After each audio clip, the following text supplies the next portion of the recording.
Hi, hello students. I hope you're all doing good. Welcome to my Abhyas. This is Dr. Radha, your chemistry teacher. So this is my session 3. I welcome you all for this session 3. So in this session, I'm going to explain about some basic concepts again. So here what are the basic concepts I'm going to take up now? Let us see. See, in the last class, I explained certain SI units and all. I hope you remember, right? So now I'm going to continue. Now here, under that measurements, now I'm going to take up the topic precision and accuracy. These are all most important. Why this word precision and accuracy is playing very important role? See, we do measurements, of course. Sometimes measurement will not be accurate because there will be some error, right? Skill error will be there, human error will be there. Okay? So like this, what? All the time results may not be accurate. Suppose if it is accurate, then we can use the term accuracy. Right? So here, for any measurement, in order to say it is scientifically measured, the two terminologies are playing very important role. One is what? Precision, and second one is what? Accuracy. To accept the values to the better extent, this precision and accuracy are playing very important role. Now, what do you mean by precision? Let us understand the word precision. See, for example, see, I have measured a volume of a glass jar like that. You assume I have taken a glass jar. I measured the volume. See here, the glass jar volume I measured, I am observing the value as 24.2 ml. So this is the volume of the glass jar I have measured. Now I have this value. Later on, I will call 3 students or 3 people. I will ask them to measure the volume for the same jar. I will not tell this is the value I have got that like that. But I will ask them to measure for the same glass jar. Now one person will report the volume as 24.3. Okay? And another person, he will report it as 24.1. Another person, he may report it as 24.5. See, like this, 3 different values I have got. Now, in this, I will choose the close value. Which is the close value here? Either 24.1 I can choose as the close value for the true value or expected value, or else I can take 24.3. See, like this, which value that is nearest or close to the what? The expected value or result value among the different measurements, that I can consider it as accuracy. Now what do you mean by, that we can consider it as what? Precision. Now what do you mean by precision? Students, don't get confused. I'm talking about the word precision. So precision means here the closeness of various measurements for the same quantity. That's it. I told no here. This is the expected value, resultant value I have got. Then when I asked 3 people to measure for the same glass jar, volume reported are different, 3 different values. Among these 3, the close one is 24.1 and 24.3. Like this, the closeness of various measurements for the same quantity, that you can consider it as what?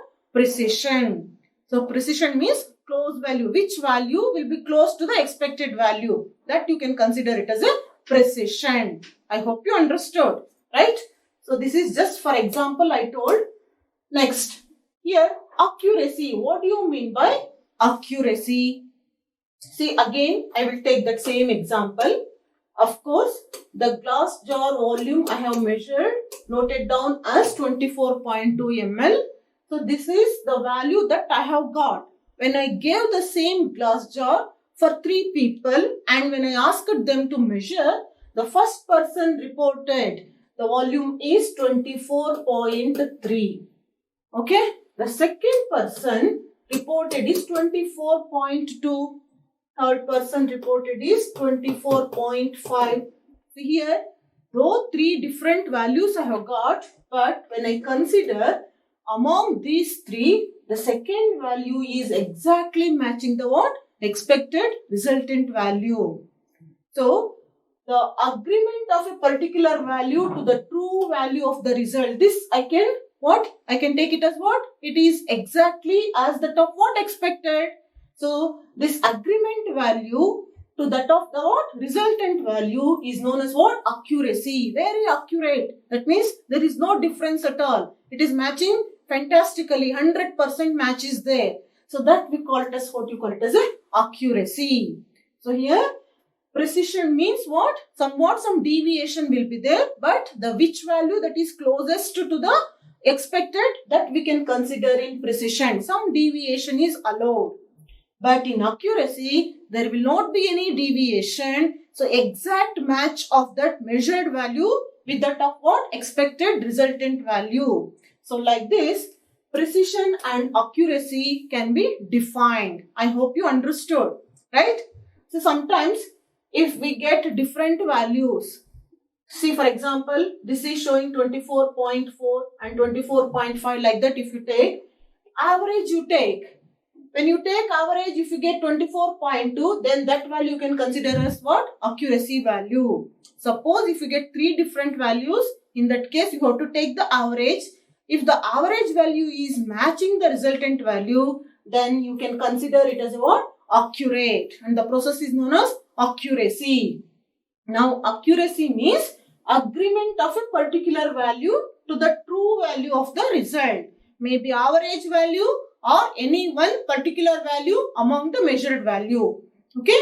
So, like this precision and accuracy can be defined. Students, I hope you understood, right? So, during scientific measurements, these two are very, very important to express the measured values very what? Particular extent. So, the measured values should be very accurate, like that we will tell. If some error is there, sometimes we have to calibrate. That's why these are very important, means to get a correct value, always you have to calibrate the instrument. If some precision is there, you need to calibrate. Otherwise, you have to what? You can consider it as an accurate value if there is no error. That's what, to get a perfect value, this precision and accuracy are playing very, very important role. I hope you understood. Fine. Okay, now I'm going to take up the next concept here. See, that means with example. Now I'm explaining this precision and accuracy. Just now I told no here. See, 4 people I have called. I gave glass jar for the measurement.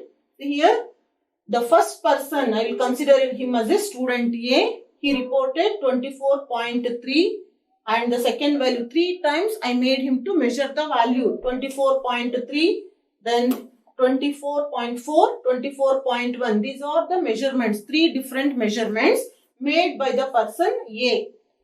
Then the second person, I am treating him as a B.